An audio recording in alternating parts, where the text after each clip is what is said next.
IAS interview questions 2024। इस परीक्षा को पास करने के लिए कैंडिडेट्स को बहुत मेहनत करना होती है, लेकिन जब बात आती है इंटरव्यू की तो अच्छों की बोलती बंद हो जाती है। एग्जामिनर ने कैंडिडेट से पहला सवाल पूछते हैं, भारत के अलावा कौन सा देश 15 अगस्त को स्वतंत्रता दिवस मनाता है?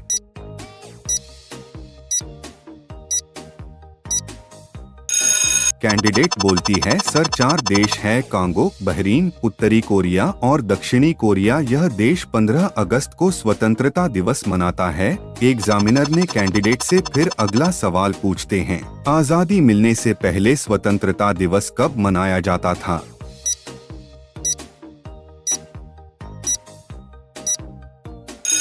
कैंडिडेट इस सवाल का जवाब में बोलती है, सर आजादी मिलने से पहले स्वतंत्रता दिवस 26 जनवरी को मनाया जाता था।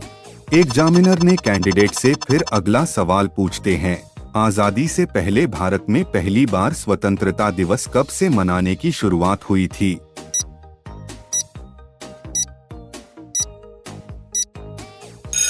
कैंडिडेट इस सवाल का जवाब में बोलती है, सर आजादी से पहले भारत में पहली बार स्वतंत्रता दिवस 26 जनवरी 1930 से शुरू हुई थी। एग्जामिनर ने कैंडिडेट से फिर अगला सवाल पूछते हैं, क्या आप बता सकते हैं कि वो कौन सा देश है जहां 10 पेड़ लगाने पर सरकारी नौकरी दी जाती है?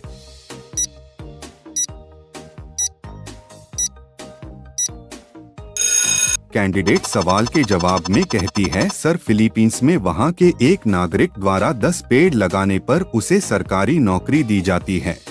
एग्जामिनर ने कैंडिडेट से फिर अगला सवाल पूछते हैं, आखिर वो कौन सा जानवर है जिसे शीशा देखने में डर लगता है?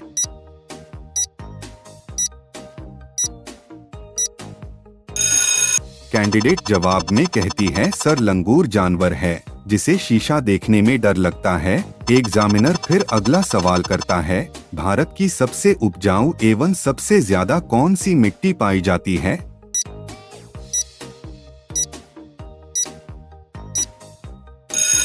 कैंडिडेट सवाल के जवाब में कहती है, सर भारत की सबसे उपजाऊ एवं सबसे ज्यादा जलोढ़ मिट्टी पाई जाती है।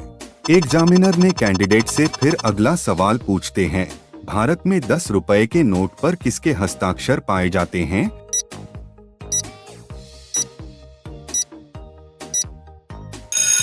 कैंडिडेट सवाल के जवाब में कहती है, सर भारत में 10 रुपए के नोट पर भारतीय रिजर्व बैंक के गवर्नर के हस्ताक्षर पाए जाते हैं। एग्जामिनर ने फिर से कैंडिडेट से अगला सवाल पूछते हैं, रेलवे में लगे टीपी और टीजी बोर्ड का क्या मतलब होता है?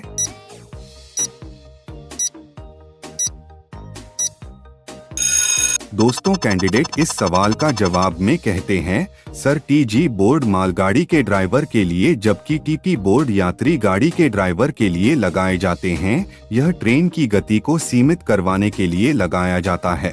एग्जामिनर ने कैंडिडेट से फिर अगला सवाल पूछते हैं, ऐसा कौन सा फूल है जो 12 साल में केवल एक बार ही खिलता है?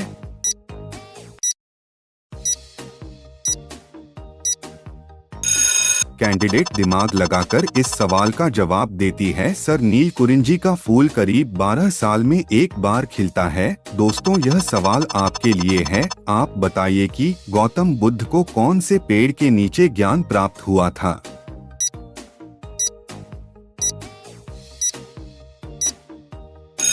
दोस्तों इस सवाल का उत्तर हमें कमेंट में बताना, हम देखना चाहते हैं कि कितने लोग इसका सही उत्तर जानते हैं। एग्जामिनर ने कैंडिडेट से फिर से अगला सवाल पूछते हैं, भारत का ऐसा कौन सा प्रधानमंत्री था जो कुंवारा था?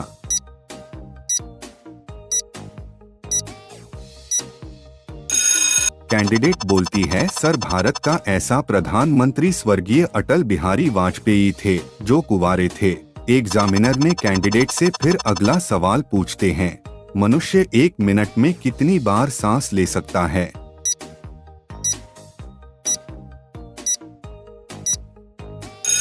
कैंडिडेट इस सवाल का जवाब देती है, मनुष्य औसतन 1 मिनट में लगभग 16 से 18 बार सांस लेता है। एग्जामिनर ने कैंडिडेट से फिर से अगला सवाल पूछते हैं, आखिर ऐसी कौन सी नदी है जो मौसम के मुताबिक अपना रंग बदलती है?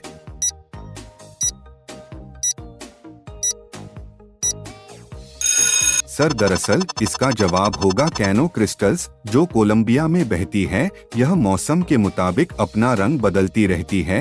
एग्जामिनर ने कैंडिडेट से फिर अगला सवाल पूछते हैं, ऐसा कौन सा बैग है जो भीगने पर ही आपके काम आता है?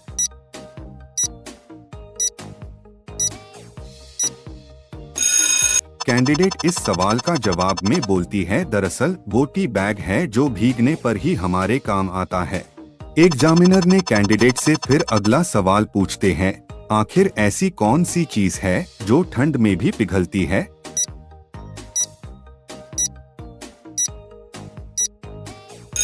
दोस्तों कैंडिडेट इस सवाल का जवाब देती है, सर दरअसल वो चीज है मोमबत्ती, जो हमेशा पिघलती है, फिर चाहे कोई भी मौसम हो। एग्जामिनर फिर अगला सवाल करता है, आखिर वो कौन सा देश है जहां का हर एक नागरिक सैनिक है?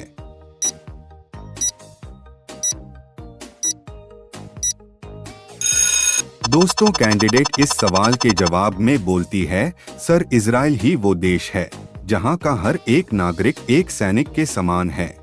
एग्जामिनर ने कैंडिडेट से फिर अगला सवाल पूछते हैं, आखिर ऐसी कौन सी चीज है जिसे लड़की पहनती भी है और खाती भी है?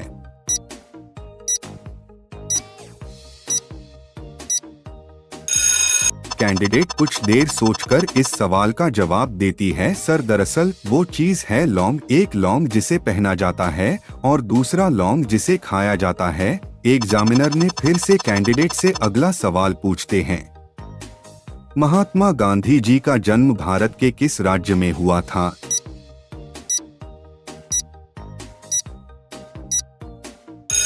कैंडिडेट सवाल के जवाब में कहती है, सर हम आपको बता दें कि महात्मा गांधी जी का जन्म भारत के गुजरात राज्य में हुआ था।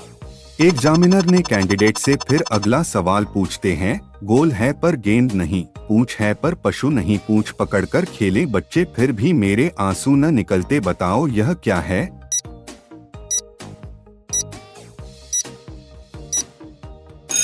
कैंडिडेट जवाब देती है, सर गुब्बारा है, क्योंकि यह गोल है पर गेंद नहीं है, पूंछ है पर पशु नहीं है, पूंछ पकड़कर बच्चे खेलते भी हैं।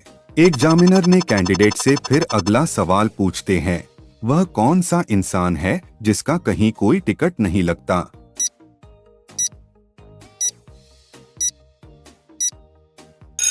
कैंडिडेट इस सवाल का जवाब में बोलती है, सर नवजात शिशु होगा जिसका कहीं भी कोई टिकट नहीं लगता है। एग्जामिनर ने कैंडिडेट से आखिरी एवं महत्वपूर्ण सवाल करते हैं, शव यात्रा के दौरान पैसे और मखाने क्यों फेंके जाते हैं?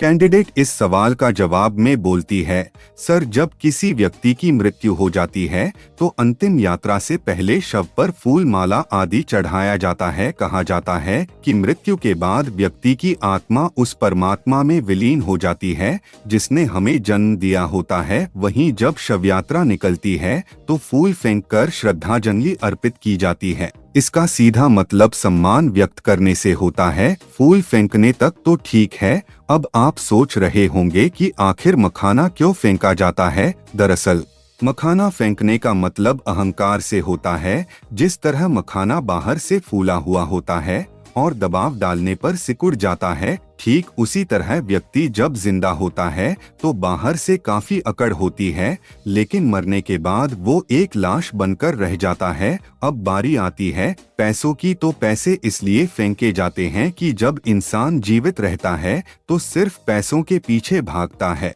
शव पर सिक्का फेंककर ये बताने की कोशिश की जाती है कि इंसान जिंदगी भर पैसों के पीछे भागता रहा है, लेकिन उसके मरने के बाद उसके आसपास सिक्के होते हुए भी वह उसे उठा नहीं सकता है। दोस्तों, अगर वीडियो पसंद आए है तो वीडियो को लाइक कर दीजिए। चैनल पर पहली बार आए हैं तो सब्सक्राइब कर लीजिए। धन्यवाद।